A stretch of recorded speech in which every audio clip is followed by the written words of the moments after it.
Hey everyone, welcome back.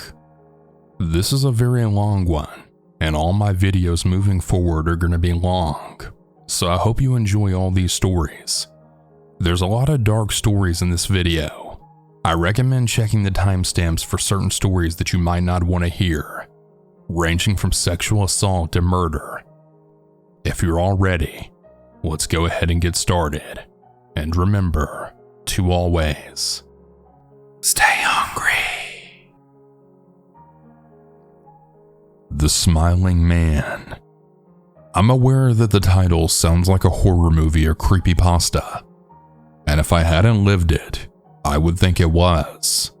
This is one of many stories that I have from working the night shift at a laundromat in a bad area, and it's definitely the freakiest. So for context, my mom took a job years ago at a local laundromat because we knew the owner and needed the extra money. I was around 10 when she got the job, and she allowed me to come with her because she would give me a little allowance for helping her do small tasks. I ended up going with her every night for years, and as I got older, I mainly went to make sure my mom was safe because I was worried about her. We regularly dealt with angry customers refusing to leave, most of which were drunk or high, and we had to call the police a few times. My mom was always worried about me tagging along, but I insisted. And to this day, I still can't say I regret it. A lot of good came out of it, mainly the work experience, and that made up for how intense it could be. I have a lot of interesting stories from that time, but this one takes the cake for the most horrifying. And it took place when I was about 12. Being the young and dumb kid that I was, I designated myself the job of chasing people off when it was closing time. We would have people parking behind the building pretty regularly, so I would walk to the side of the building and start yelling that they were now trespassing and I'd call the cops if they didn't leave. I feel that this is important to bring up because I now realize that I let any shady person hanging around the building at night know of my presence. And that's a dangerous thing to do when you're a 12-year-old girl. I was blissfully unaware that anything could happen to me, until one night when we showed up to find that the door lock had been broken. My mom had unlocked the building that morning, so it wasn't like this was a break-in attempt since it had been unlocked all day. We were a bit shaken up, but my mom texted her boss to let him know about it, and just told me to tell her if I saw anyone pull up. After about 30 minutes, I finished my few tasks and sat down to draw on my sketchbook. I had barely been set down for a few minutes when I had heard the door swing open, which startled me because normally people just knock when they see the very obvious close sign. My mom noticed it too and yelled out that we were closed. I heard an older man's voice respond, explaining that he had just come in to use our drink machine. We normally let people in to use our snack and drink machines, so my mom told him he had a few minutes and went back into the closet to grab something. I was sitting about 7 feet away from the drink machine, so I heard him walk up but didn't really pay much attention to him. I continued to draw until I started getting the feeling that someone was watching me, and I realized that I didn't hear this guy put any money in the drink machine. I nervously glanced to my left, and I saw a tall man in his mid-60s staring straight at me with a big smile on his face. I jumped a little, but forced an awkward smile back at him and directed my attention back to drawing. As soon as I did this, I heard what sounded like shuffling, and when I looked over again, he was closer. I didn't know what to do, so I tried just to not look at him, but every time I would look away, he would shuffle closer. His body was still facing the drink machine, but his neck was craned in my direction, and he wouldn't stop smiling and staring. I began shaking and panicking, and my eyes were darting back and forth between him and the closet door while I tried to plan a fast escape. I went to reach for my knife in my bag because I couldn't even imagine this man's intentions and quickly realized that it was not there. I had left my knife at home when I needed it the most, and I was petrified. I decided to just stare back at him despite being terrified and trembling violently, and after what felt like an eternity, he suddenly broke eye contact and yelled to my mom to have a good night before turning around and walking out. Relief hit me instantly, and I tried to calm myself down after what had just happened. I thought I was finally safe and started to get up to go splash some water on my face when I saw him sit down on the bench outside. Panic and dread hit me like a brick, and I sprinted into the closet to hide. I filled my mom in on everything, and she told me to run to the car and she'd get between me and him and then pepper spray him if needed. I did as she told me and ran to the car, and as I passed him, he stood up and began walking toward the car. My mom yelled at him to get away from her car, and his reaction was to try to calmly start a conversation about the make and model of her car, all while staring at me. She ignored him, hopped in the car, locked us in, and started backing up as quickly as she could. I dug down in my seat, but I could still see him standing there, and I know he could see me because I watched as he lifted his hand and then waved me goodbye before walking around to the back of the building and disappearing into the darkness. I felt sick. I couldn't sleep that night, and I never dared set foot anywhere near the back of the building again. So I guess that was a lesson learned.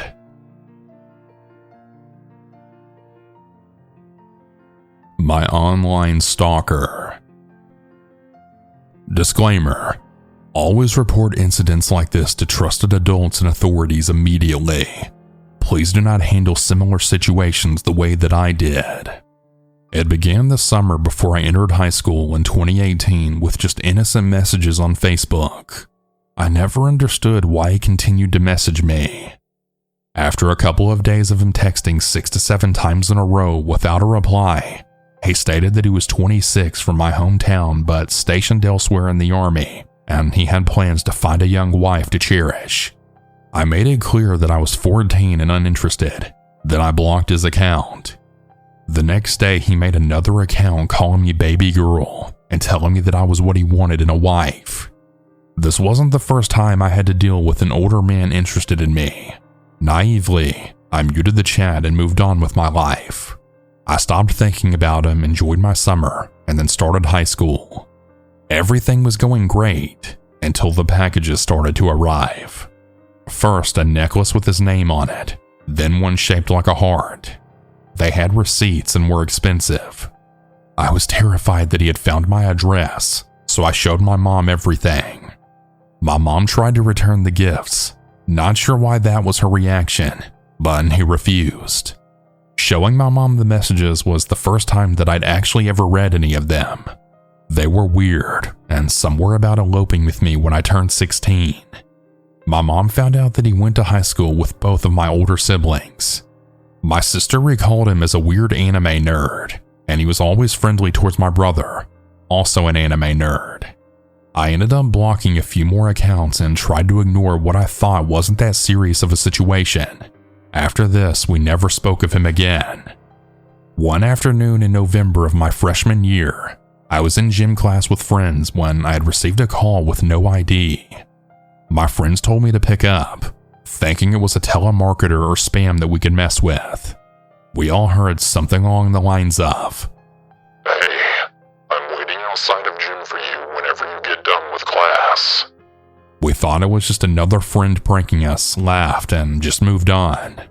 After class, I had a weird gut feeling and tried leaving through the visitor doors, but the coach told me it wasn't permitted.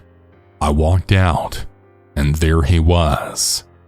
He grabbed my throat, jammed his entire mouth against mine, and told me he was disappointed I wasn't wearing the jewelry he got me, then walked away. I sprinted to my theater teacher, the only teacher I trusted, and cried for the rest of the day until convincing my brother to pick me up. I blamed the tears on the recent passing of my grandpa. I kept receiving CDs, mixtapes, songs that he wrote about me, as well as bracelets and cards until COVID began. But I never saw him in person again after that day.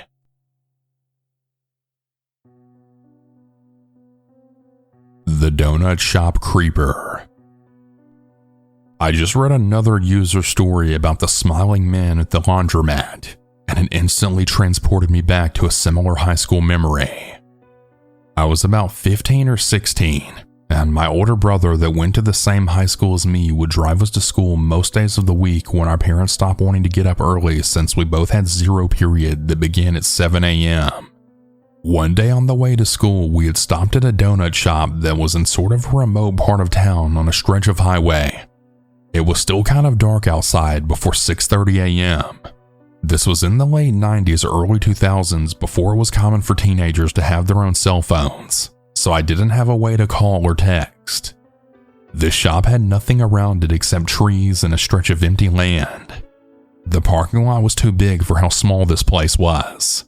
He didn't park us in the very front spot by the door, and to this day I have no idea why he didn't.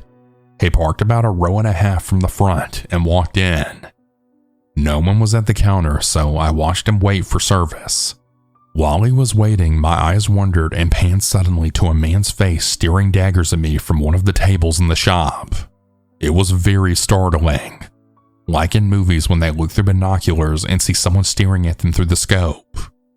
I immediately looked away and down because it freaked me out.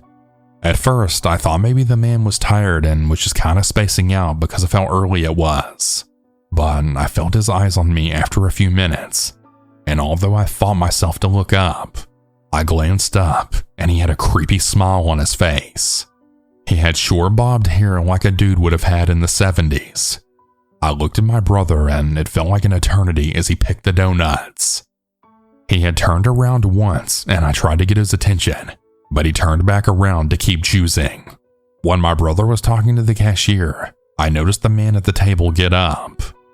He never took his eyes off me, and I remember my heart beating hard in my chest as I looked down since I couldn't think of anything else to do. I hoped he would just walk away, but out of the corner of my eye, I noticed he was approaching the truck.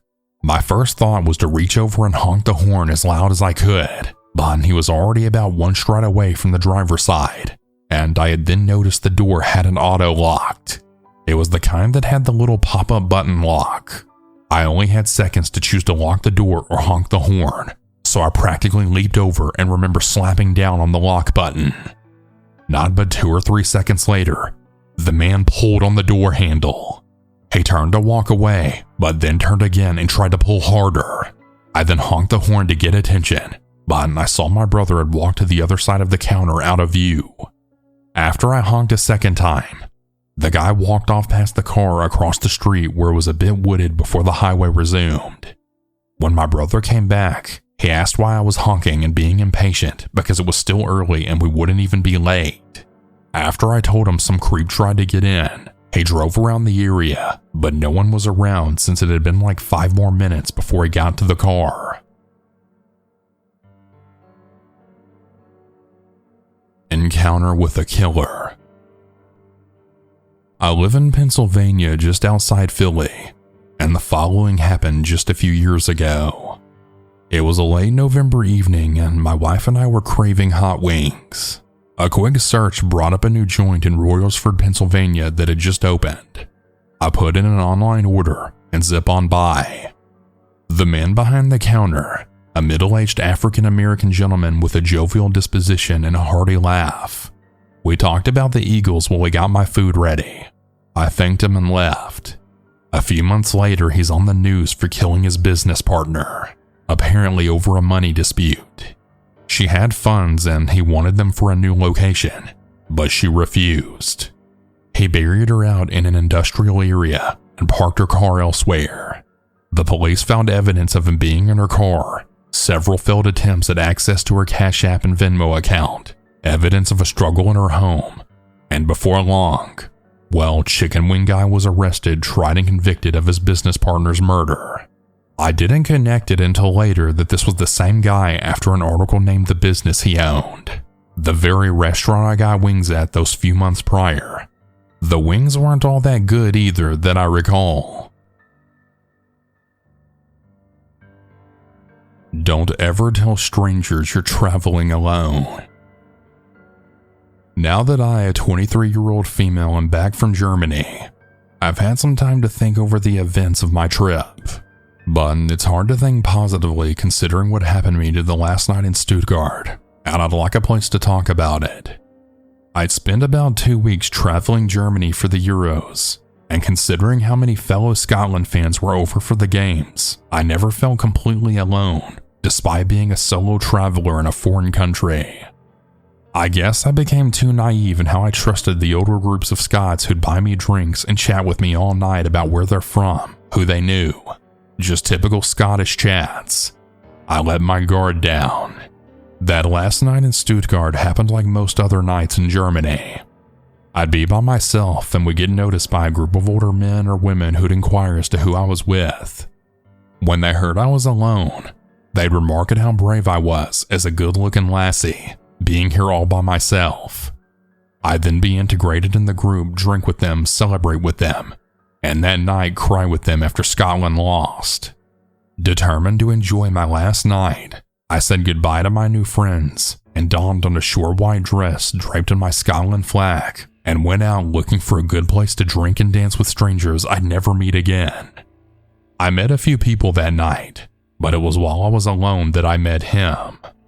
"That bag's bigger than you are," I heard as a jolly older man wandered over to me. It was true. I had my rucksack with me that night. "Where's your boyfriend to carry it for you?" Not sure yet. Still deciding if he's going to be German or Scottish. I quipped back with a smile. Most of my interactions would start this way, with a friendly interaction resulting in an offer to come drink with their group. And after offering to take me to a nearby Irish pub to drink with him and his family, I graciously accepted and we began walking. He was over-exaggerating how incredible he thought I was for doing this alone, bowing to me and excitedly telling passers-by how I was by myself and how brave it was. I would smile awkwardly and change the subject. I wish I could say alarm bells were ringing, but they weren't. After all, he was just a wee Scottish grandpa, one of the many I'd met that night. He began prodding me if I had somewhere to sleep tonight, remarking how they had a room in their hotel if need be. "I wouldn't force myself on you or anything." I froze. It was so unexpected. I truly looked at him for the first time since I'd met him.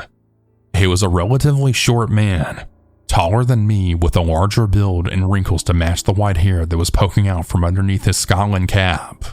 He began quickly explaining how he knew I'd be cautious about that sort of thing, being a smart girl, that I could trust him, but again reiterated that he wouldn't force himself on me.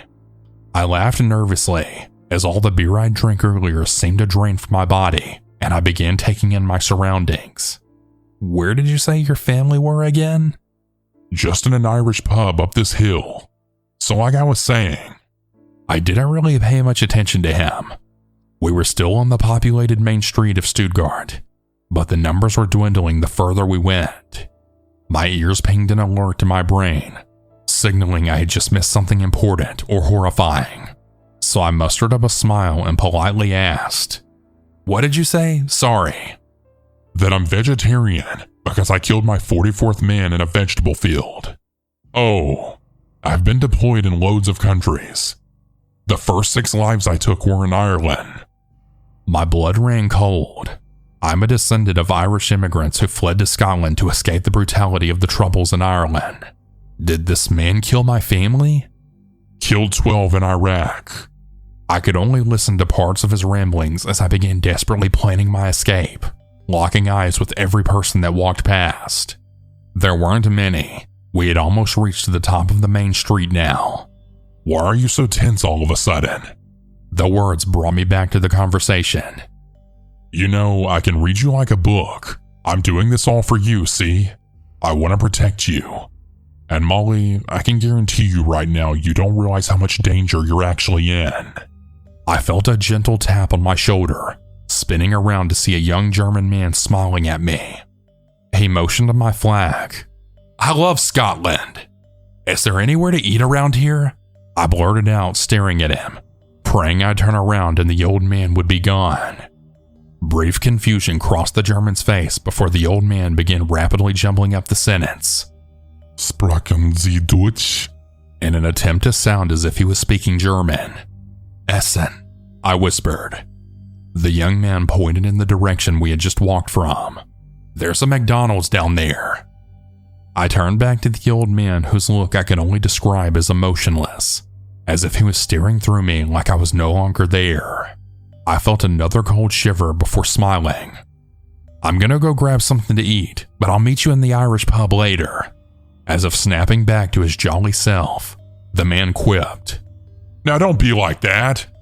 I'm off to a rave just now. I'm playing at it. You don't want to miss it." "I'll catch you later," I smiled.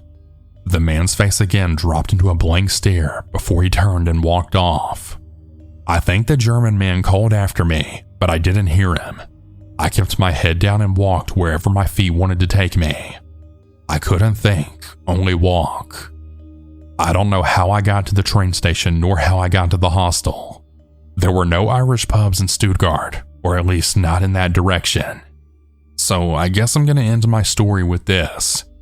To all solo female travelers, never ever say you're traveling alone.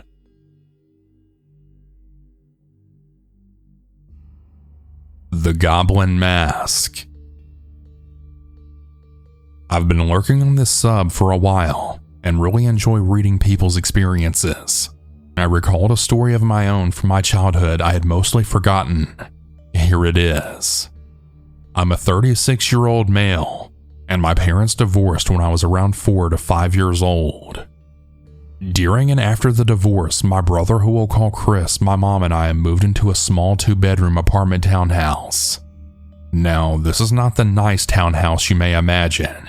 It wasn't a complete shithole per se, but they were older, built in the 60s, and this was the 1990s, and in a rougher part of town, something a single mother with 2 kids could swing. The layout of the apartment is important to the story, so bear with me.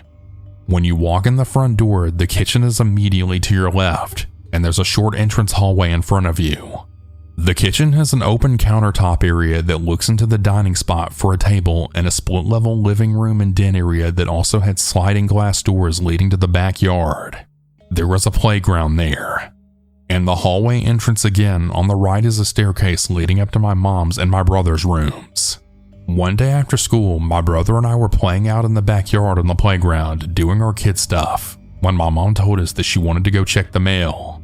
The mailboxes of the apartments are located at the front entrance, which is on the opposite side of the complex from us. Naturally, me being 5 and Chris 9, my mom didn't want to leave us alone, especially since it was about dark outside. We came inside and got ready to leave. On the way out, I remember my mom asking Chris if he had closed and locked the sliding glass door. Chris said he had. Cut to where we're back from the mailroom. It's maybe been about 20 to 30 minutes max. It's hard to recall fully, but my mom unlocks the apartment door, and I'm lingering in the car for some reason or another. Chris doesn't notice I'm not in the apartment yet, and on the stairs leading to the bedrooms on the right, he sees someone's feet at the top of the landing. As if someone were running to hide. Thinking they're me, he doesn't think something's off. Chris goes to the kitchen, and I actually go upstairs directly into our bedroom to get ready for the bed and bath in the bathroom.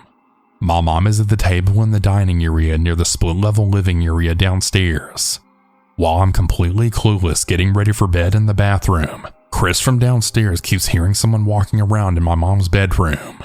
Now, I had a bad habit when I was this age of going through people's stuff. Not maliciously. I was barely 5, just curious, whatever. And Chris, thinking I'm being a nosy bastard going through all of her mom's jewelry, runs upstairs to catch me in the act and get me in trouble. Well, Chris runs up the stairs, sprints across the hall to my mom's bedroom, and throws himself stomach first onto the bed. When he looks up, he sees a tall, slender man with a bright green goblin latex Halloween mask on, and he's holding up a large knife that he swiped from the kitchen. My brother sits silently in shock as the man in the goblin mask raises one finger to the mouth, indicating for him to be quiet. And in true form for my brother, he screamed bloody murder for our mom. Now, I have heard things going on, but I have no idea and I'm not aware of what's happening. I've gotten my big oversized sleeve shirt and I'm going downstairs to have a glass of milk before bed. When Chris screamed, the man ran downstairs and encountered my mom, who immediately jumped into action. Our baseball gear was in the living room, and my mom grabbed a bat and started fighting this man in our house while he was taking swipes at her with the knife. I first noticed what was happening when I've come downstairs to the kitchen, pulled up a step stool to reach the counter and pour a glass of milk. And that's when I see over the bar the guy pushes my mom off the steps into the split-level living room, landing on her back. She starts swinging the bat wildly, trying to make any contact with it, and she does. I'm glued to this image, truly frozen in place. Not scared, just so young that you can't fully process what you're seeing. The man finally runs toward the front door, which is right by the kitchen. I'm mid-pouring my glass of milk, frozen, milk continuing to spill out all over the counter and floor.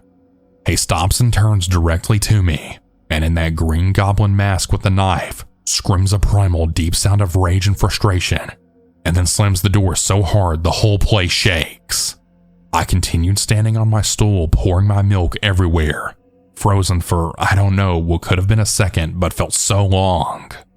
I don't remember what happened after that, but all of the parts I've relayed are very clear to me. Moral of the story: lock your doors, and don't just assume that you did. Actually do it.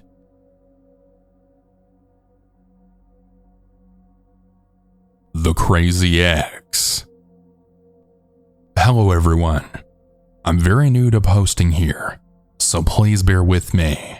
I wanted to share my story that has occurred over the past 5 years. The story is about me, currently 20 years old, and my stalker ex who's 23. The start of our relationship. 2019 to 2021, 5 years ago, I met my ex. I'll call him Alex for my own safety. In early to mid 2019, I came across Alex's profile on Instagram, and I recognized him as a student who attended the same high school as me.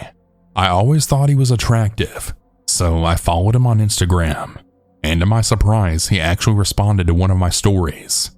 We started messaging on Instagram back and forth, and then both of us quickly found out that we liked each other.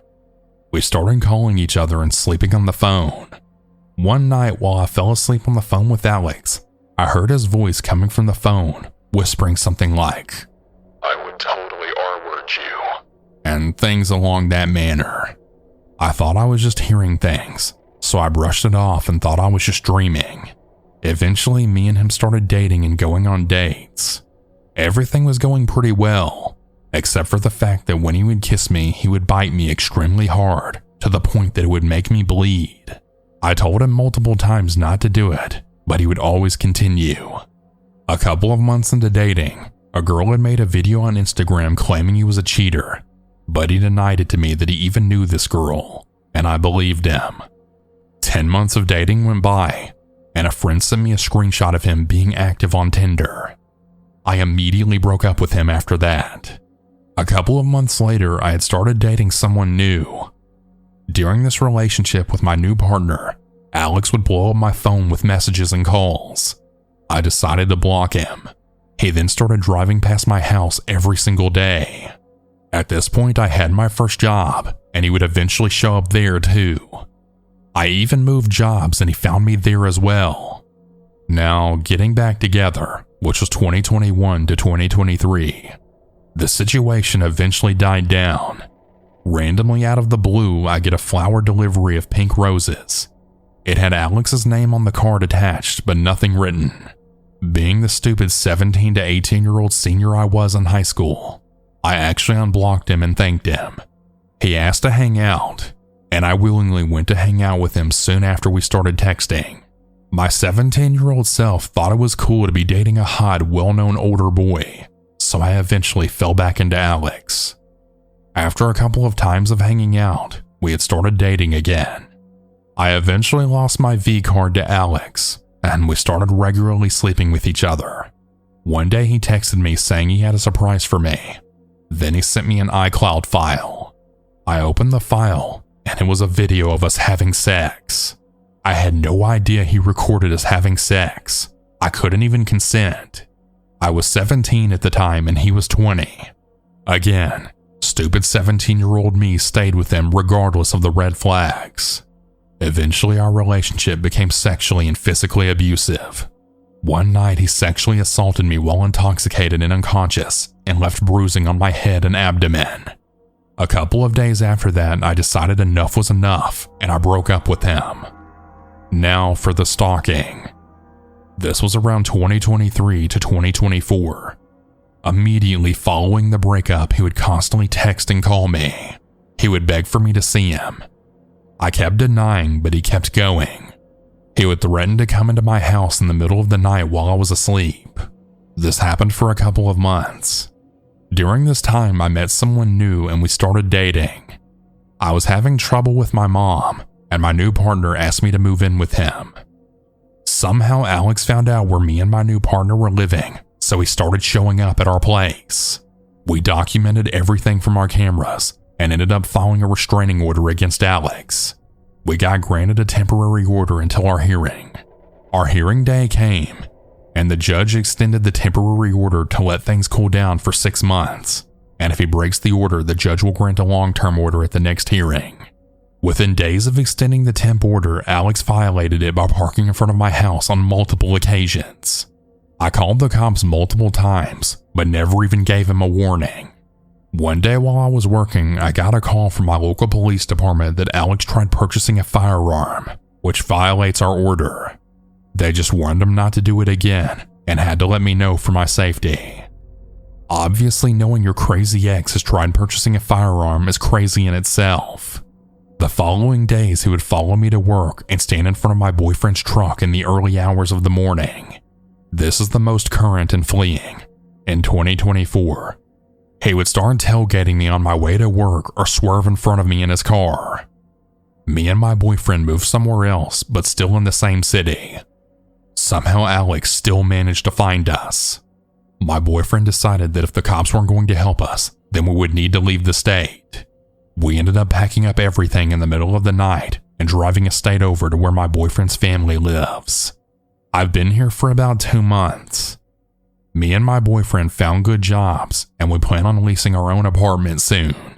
It's been peaceful for the most part. However, I still hear about what Alex does back home. He still tells everyone that we're still together, and he even posts pictures of me on his Instagram. My story is still ongoing.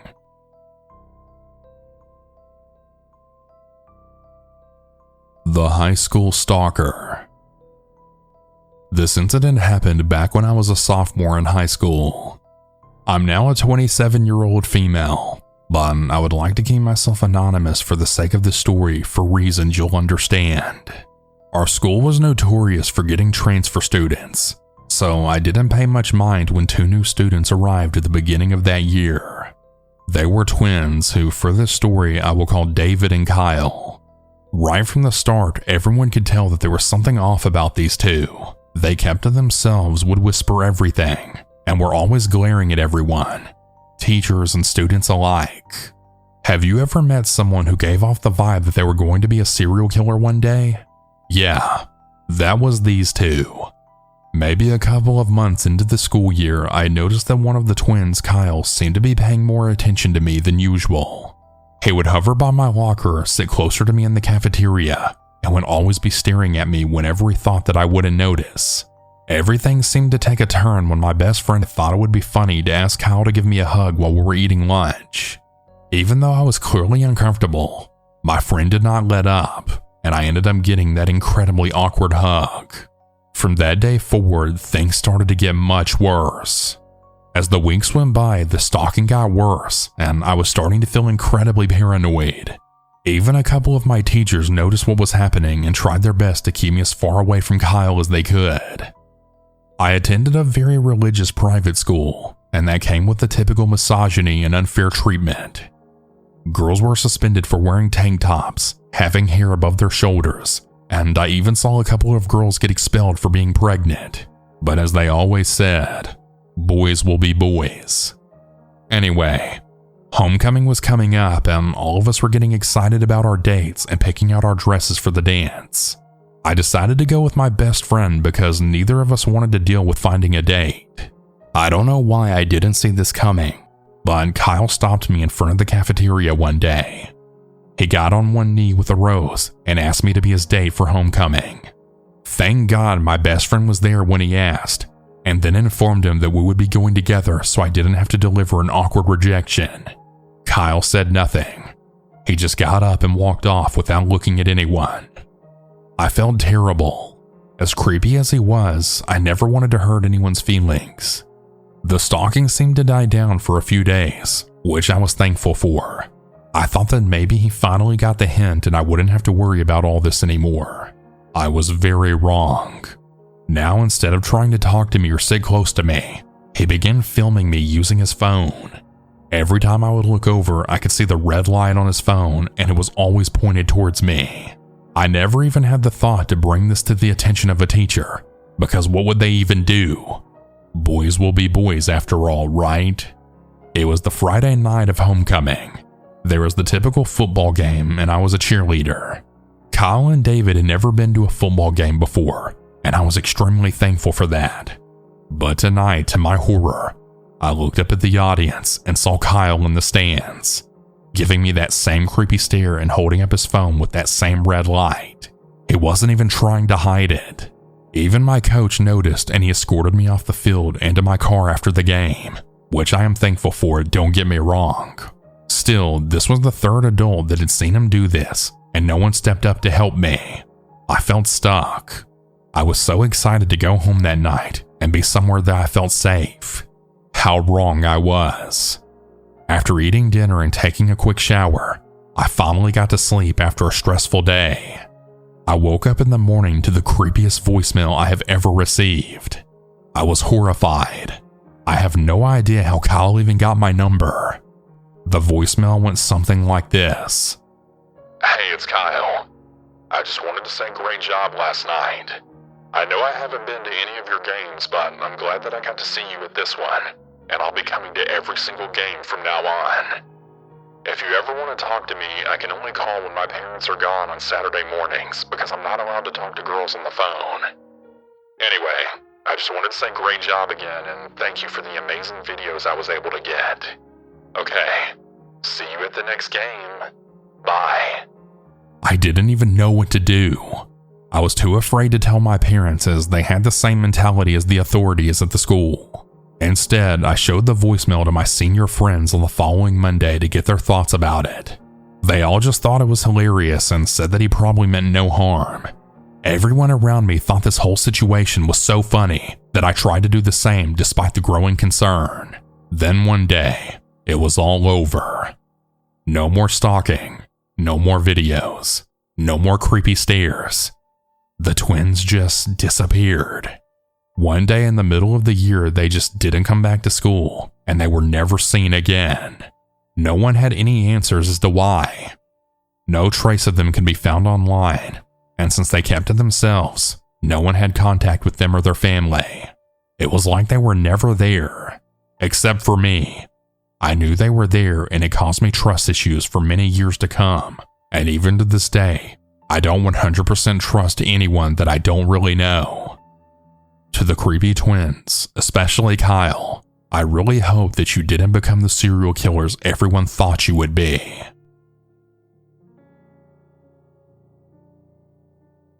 The psychotic bully. This took place way back when I was in middle school. I admit I was a total nerd. Braces, glasses, special shoes, the whole 9 yards. I wasn't bullied too badly, and everybody at school knew each other from previous grades, so I actually had a lot of good friends. My last year of middle school, however, I was bullied mercilessly by a new kid. He was huge compared to the rest of the students in that grade. Some people said he had even been held back a few years. Others said his whole family was full of wrestlers and they were all just that big. I tried keeping my head down, ignoring his cruel jokes and rallying others to join him. It seemed the more I ignored his verbal bullying, the more physical things started to get. All my friends seemed to turn on me, joking and laughing at me behind my back. Those that still hung out with me started to ignore me, probably because they didn't want to face the new kid's wrath. Many times throughout the day, he would sneakily attack me, kicking out my legs when my hands were full, slamming me into lockers, stealing my backpack and stuffing it into the toilets. Every time an incident occurred, I told the front office or I told a hall duty person, but all they did was make an incident report, and the bullying continued. I just kept telling myself, the year's almost over. I won't have to deal with this much longer. I had learned how to get around the school without running into the bully, but this turned me into a hermit. I no longer really had friends. I spent most of my time either at the library or computer lab by myself, and to keep the bully and his minions from torturing me, I asked all of my teachers if I could sit at the front of the class closest to the door. Eventually, the bullying took a turn for the worse. For a few months, I hadn't had to deal with the constant bullying, and unfortunately, I let my guard down. I had to use the restroom really badly and had no choice but to use the main restroom in the busiest part of the school. The bathroom was busy, so I used the last urinal at the end. As I was relieving myself, I could hear people coming and going from the bathroom until I noticed I didn't hear anybody anymore. As I began to turn my head to see where everybody had gone, a massive hand had grabbed the back of my head and slammed my face into the tile wall. Instantly, I felt my nose gush blood and my teeth bit into my lip as my head rolled back and my glasses fell off my face.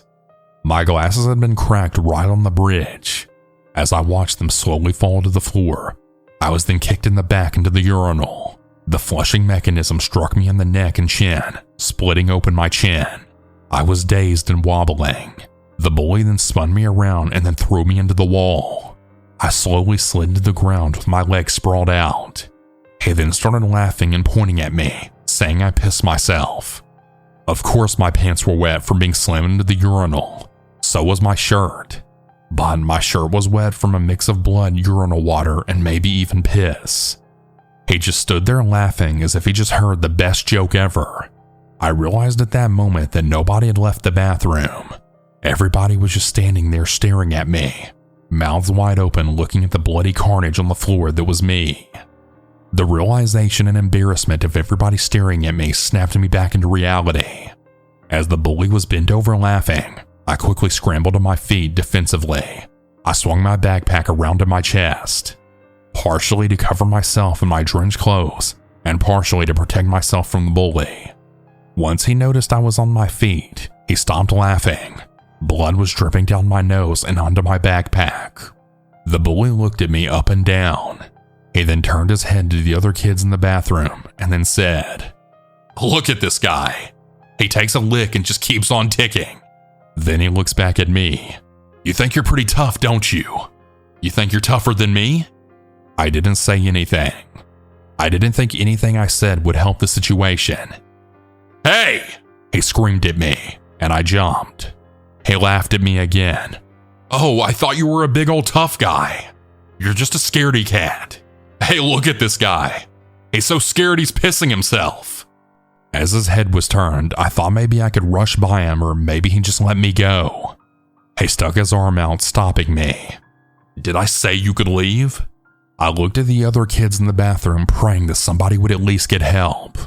As he slammed me back against the wall with one arm, I could hear the bathroom door open, and then people started scouring out. In my head, I thought, yes, finally somebody is going to get help. I just have to deal with this asshole for a bit longer. But when I looked at the bully, his eyes seemed to change. There was nothing in those eyes. In my head, I thought, this guy's going to kill me. He doesn't care. He's going to kill me and nobody will even say anything because they're too scared of him. He kicked at me and hit my backpack, pushing me against the wall again. I realized there was now nobody in the bathroom. Everybody had left except me and the bully. Nobody would have stopped him from killing me anyways. He kept kicking in my backpack and pushing me against the wall over and over. I thought he must be getting tired, and any minute now a teacher or yard duty person will come through the door. But I also realized that at the same time with this guy who up until this moment I thought was just a student, a new kid, a bully was going to kill me. Just then, something inside me changed. I was never really a timid person or shy or meek. But the more I'd gotten bullied, I started doing just those things. I hadn't really realized all that this bully had taken from me. I don't know if it was fight or flight, adrenaline or what, but I pushed my backpack in front of me and started charging the bully. He threw a fist right into my face and probably broke my nose or even worse, but my momentum carried me, and using my backpack as a battering ram slammed into the bully and we both toppled onto the floor. I tried pushing myself up off my backpack, but as I tried, the bully kept punching me in my lower side and side of my chest.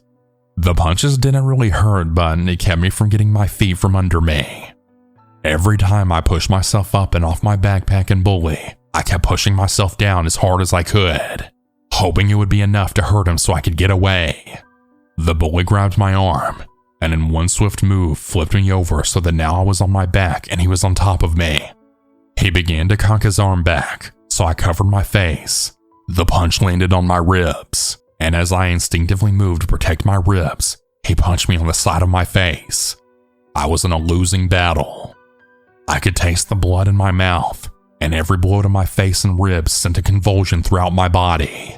I started throwing my hands into his face, not really able to get a good hit, but distracting him enough that he was now defending himself. The bully kept trying to grab my hands and pin my arms, but my arms were covered in blood and sweat and probably piss, which made it difficult for him to pin my arms. Wildly swinging at him, the bully simply sat back while still on top of me, and I could no longer reach him. So I started to thrust my body, trying to throw him off me. Then I felt the pressure of the world slam my throat into the ground and push and squeeze. He was choking me with both hands and pushing down on my throat as hard as he could. I opened my eyes to see the bully. His eyes were now completely glassed over. I knew I was going to die. With my left hand, I tried pushing against his chest just to let a little air into my lungs. And with my right hand, I started digging through the pencil pouch in the front of my backpack. I grabbed what I thought was a pen or pencil and swung it at the bully. I felt it make contact, maybe too much contact. I tried pulling the pen back, but it was stuck. The bully's hand went limp, and he fell forward but off me. I scrambled away from the bully, but stayed sitting on the ground struggling to breathe. I looked over at the bully to see that I had driven the point of the pen into his neck almost halfway deep. The bully just laid on the ground, and his body started shaking, going into convulsions. I was too tired to move. My whole body hurt. The bathroom floor was covered in blood. My blood. My shirt was soaked in it. The bully kept reaching out his hands. His hands were covered in blood too. My blood. I tried yelling out for help, but only a squeak came out. I could feel the right side of my face start to swell up from the repeated punches, and no matter how I tried to sit on the floor, my back and sides really hurt. So I just sat there, trying to get as much precious air into my lungs as I could, and watched as this bully or would-be killer dragged himself along the bathroom floor. I don't know how much time had passed or if I had passed out, but I realized I was hearing screaming and yelling.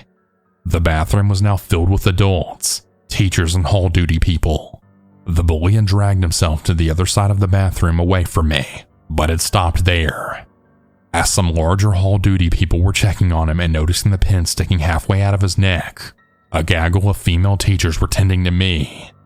One of the teachers I recognized as my last period English teacher.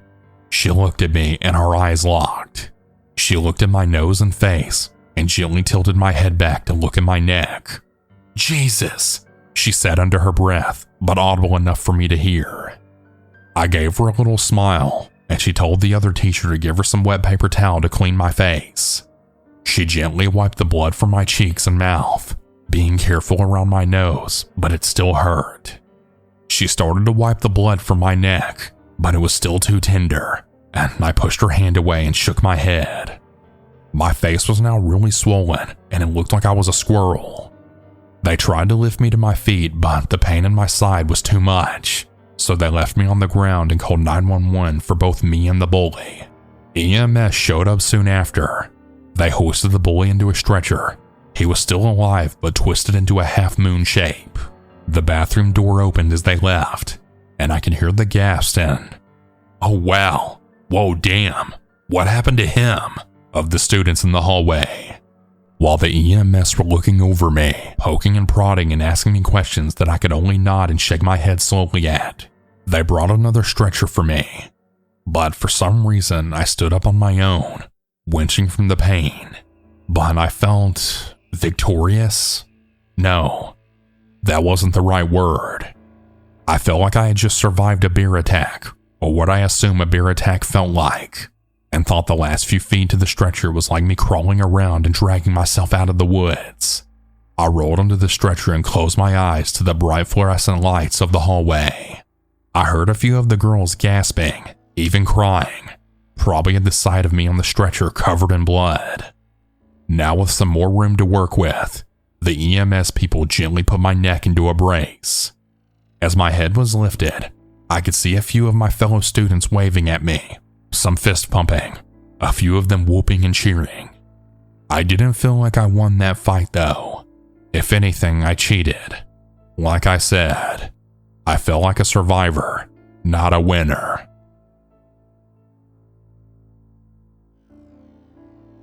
The gas station weirdo. I would like to begin my story by giving a little bit of context about myself. I'm a 21-year-old woman, and this incident recently took place at my university before my graduation.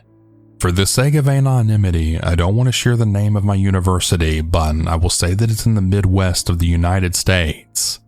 I worked at the front desk of my university student center.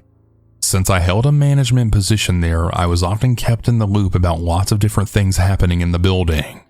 The student center is open to the public, and I have some pretty funny and weird stories regarding some of the people who came into the building. This story specifically is about someone I never wish to meet again. For the sake of this narration, let's call him Gus. Gus first appeared in our building around December of 2023. He was clearly an old man, tall and lanky with white hair and a beard. He always wore the same all-black outfit and got from place to place using his bicycle. Gus seemed to be homeless and had a routine of coming into the student center, buying a coffee and a snack, and sleeping most of the day away in one of our more secluded seating areas. Not too long after he first made his appearance, I came in to cover the next shift at the front desk. Another female coworker of mine who had been working the shift before mine asked if I had noticed Gus around our building. After I said yes, she reported to me that he had been acting odd towards her. She claimed that he had asked to borrow a pair of scissors, and when she handed them to him, he made a comment about how sharp they were, and that he hadn't held something this sharp for a while. This obviously made my coworker feel a little concerned, so she reported this concern to our supervisor as well. She got back to us saying our university's police department had already been getting several minor complaints about him reporting similar creepy behavior. However, university police knew that there was not anything criminal about these reports. Within the next month, I continued to see Gus during every single shift that I worked, but he didn't seem to be bothering anyone. Still, various other staff members in the building would come to the desk and ask me if I'd seen him, warning me that he was a creep. University police also seemed to stop by the desk during my shifts, sometimes more than once, to inquire about where he was and if I'd heard anything new about his behavior. Since I was friendly with most of these officers, I inquired further about why everyone was so concerned about him. Although he stared when he walked by me, he never confronted me or acted out of the ordinary.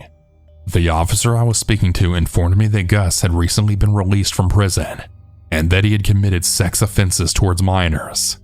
They were concerned about his extensive history and were looking for the first excuse they could find to kick him off campus.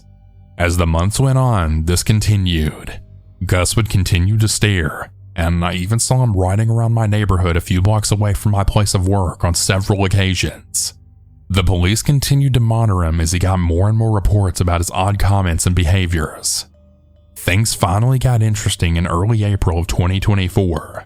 As the weather warmed up, our student center was populated with more and more people, including lots of young college girls dressed in shorts and crop tops. It didn't take long before Gus was caught taking pictures of girls' shorts, and he was put on a trespass warning by university police. What this basically means is that he was not allowed on the property for the duration of the trespass warning. University police came to update me on this during one of my many closing shifts shortly after this occurred. They told me that if I saw Gus, I needed to call them immediately, because he had been part of an incident that earned him yet another trespass warning. The officer would not give me details about this incident, but he would give me some details about the incident that got his initial trespass warning. Apparently, he got close to the girls he was filming by pretending he had dropped something on the ground next to their feet. and then he would get on the floor and begin filming them. When talking to the police, he told them that girls who dress like that deserve and want that kind of attention. Gross, I know. Not even 2 hours into my shift, Gus strolled right past me, staring as usual. I locked into his stare this time around, and I picked up the phone to call University Police as soon as he was out of sight. They arrived within minutes and gave him another trespass warning, but this time it would be in place for 2 years. If he broke it, he would be arrested immediately. He saw me talking to the University Police as the issue was being sorted, but I wasn't worried because I was sure I wouldn't have to see him again. And while I wish that was the case, it just wasn't true. About 2 weeks later, I stopped at my local gas station in the morning to pick up a coffee. This gas station was only a block away from my place of work. My hair was wet as I had just showered, but I didn't think much of it because I knew this would be a quick trip in and out. As soon as I got back to the freezers that held the iced coffees, my heart dropped as I saw Gus standing right there at the next freezer over. I refused to look at him, but out of the corner of my eye, I saw his whole body turn to face me. My heart immediately began to race, but I was banking on the fact that he might not recognize me outside of my uniform. I grabbed my coffee and quickly jumped into the line at the front of the store. I thought if I kept my back to the creep, he would be less likely to recognize me or try to engage with me. Dread washed over me as I heard him step up behind me, way too close. This dude was not giving me any personal space at all. He reached over my shoulder to pick up some snacks at the display next to my head, pretending to be interested in grabbing something. I could smell his BO and tried to inch up closer to the people in front of me.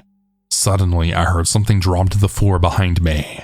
Just like that, Gus's tall body was crouched on the floor next to my ankles, picking up something that he had accidentally dropped. At this point, my fear was turning to anger, and I thought all about the scary stories I'd listened to before that prepared me for a moment like this. As he stood back up, I turned around and locked eyes with him, putting on the bitchiest face I could muster. "Excuse me," I barked at him, and he returned my stare and took one small shuffle backwards. At this point, it was my turn to pay, and as I approached the register, I felt Gus step right back up to where he was, basically against my back. Before I could even react, I heard this creep sniffing in my ear. He was seriously sniffing my wet hair while I was trying to pay for my drink. As I whirled around, the cashier quickly asked me if I knew this man. I loudly shouted, "No, ma'am, I do not know him. I don't know why he's so close to me." The cashier, who was a female smaller than me, was clearly uncomfortable, and she apologized, saying she thought we were together. Gus took 2 large steps backwards as she was saying this, and he had the audacity to laugh.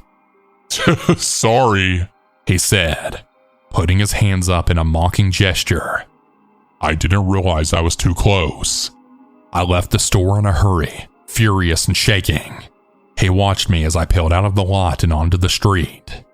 Over the next 4 days, I saw him 3 different times. Once while I was driving through my neighborhood, once on my walk back from the gym, and finally while I was enjoying a picnic with my friends. On all 3 occasions, he continued to give me that empty stare, but he never approached me again.